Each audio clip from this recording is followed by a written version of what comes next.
Olá pessoal, tudo bem? Eu sou Daniel Porta, CISO na Danresa Cybersecurity, e hoje eu gostaria de trazer para vocês um tema bastante importante, que é o plano de continuidade de negócios em cibersegurança. A sua empresa tem um plano de continuidade de negócios? Esse plano contempla cibersegurança?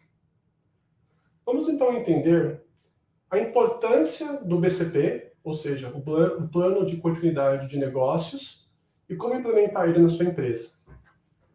Bom, nós sabemos que nos tempos de ameaças digitais crescentes que estamos vivendo atualmente, a ideia de um simples plano de emergência não basta, não é suficiente. Nós precisamos de um BCP. E ele deve garantir que, mesmo que o pior aconteça, como por exemplo um ataque de ransomware ou até uma grande falha de sistema, a nossa empresa continue funcionando. Afinal, manter as operações rodando é a nossa maior prioridade, não é verdade? Então eu queria trazer para vocês, primeiramente, algumas estatísticas importantes que falam sobre a importância do BCP. Uma primeira estatística interessante que eu trouxe é a redução de impactos financeiros. Um relatório do Institute of Data, ele revela que empresas com BCPs, que incluem cibersegurança, conseguem reduzir em até 40% dos custos associados à recuperação de ataques cibernéticos, incluindo perdas de receitas e custos de restauração. Um outro benefício é a redução no tempo de recuperação. Empresas que integram cibersegurança em seus BCPs conseguem reduzir o tempo de inatividade em até 50%, permitindo uma recuperação mais rápida após um incidente cibernético. Interessante, não?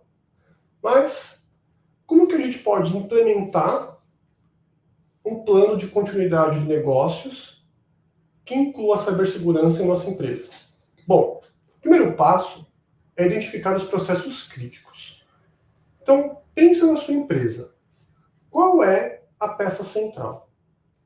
Pode ser o sistema de ERP, que mantém a produção, o estoque sob controle?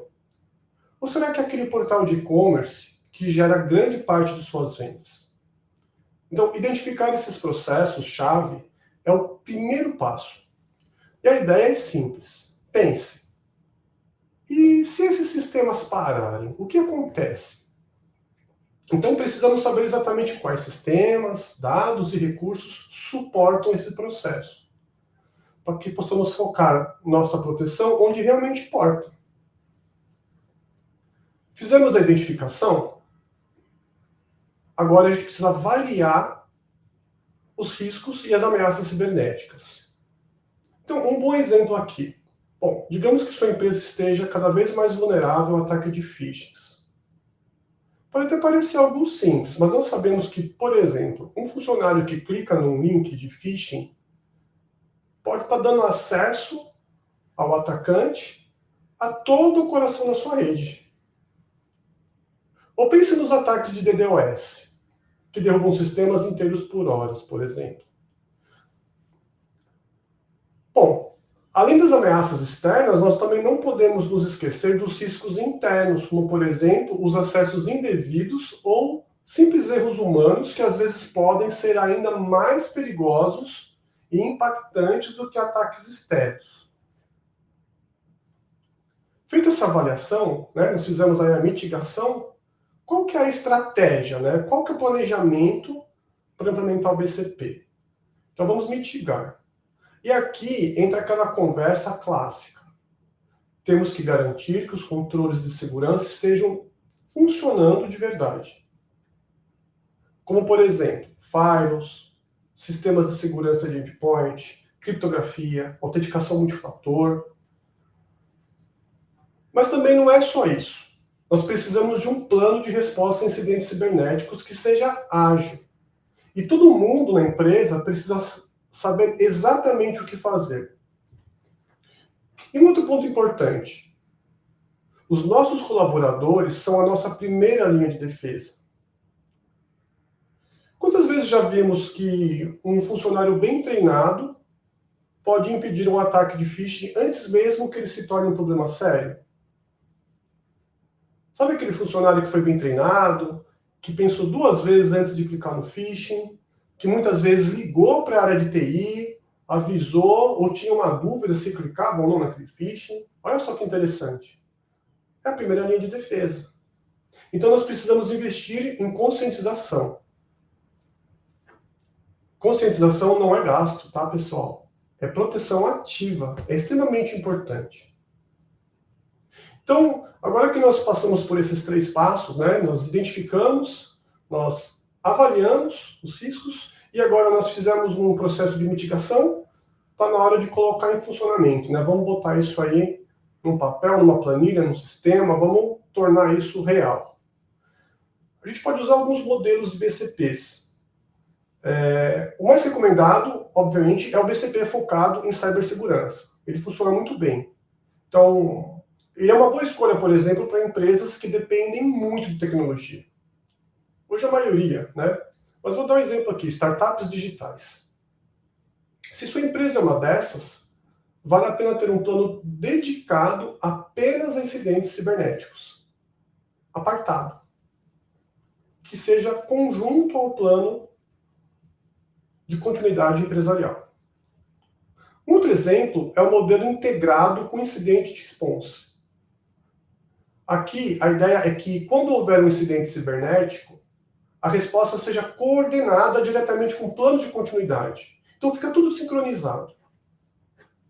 Ou, se você trabalha com dados sensíveis e precisa de uma recuperação rápida, o modelo de recuperação de desastre cibernético, o CyberDRP, pode ser, então, a sua melhor aposta. Aqui, ele garante que, após um ataque, você possa restaurar sistemas críticos rapidamente, sem maiores dores de cabeça. Também é importante fazer testes, simulações e colocar esses planos em aplicação, fazer simulados de aplicação. Se a sua empresa estivesse lidando com algum elemento que levasse a ela ter que colocar a continuidade à prova, como isso funcionaria, né? Como as pessoas se sairiam, como esse procedimento funcionaria. Porque quando você testar o procedimento, você vai perceber muitas vezes algumas brechas ou algumas necessidades de melhoria e vai tornar o seu plano muito mais eficaz. Então é isso, pessoal.